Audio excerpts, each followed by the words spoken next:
Un volo tremendo da circa 7 metri di altezza e l'impatto violentissimo a terra. Il duplice infortunio sul lavoro è avvenuto questa mattina, poco dopo le 8, all'interno della Cartotecnica Veneta, nella sede operativa di via Postumia, nella zona industriale di Carmignano di Brenta.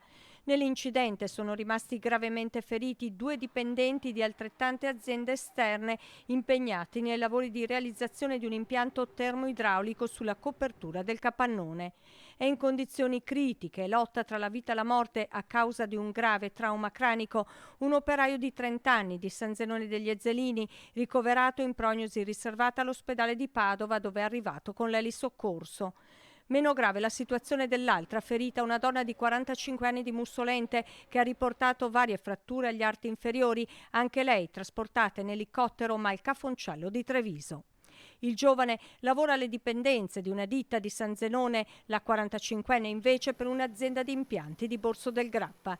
I due questa mattina si trovavano sul tetto quando improvvisamente avrebbe ceduto una parte del solaio facendoli volare nel vuoto. Subito è scattato l'allarme, come ci spiega il responsabile del servizio protezione e prevenzione di Cartotecnica Veneta, Mirko Molon. La ragazza era sempre stata cosciente, vigile, si muoveva, braccia, mani e tutto quanto, anche le gambe. Il ragazzo, anche lui si muoveva, però diciamo aveva preso, molto probabilmente era caduto in maniera diversa e aveva difficoltà a parlare.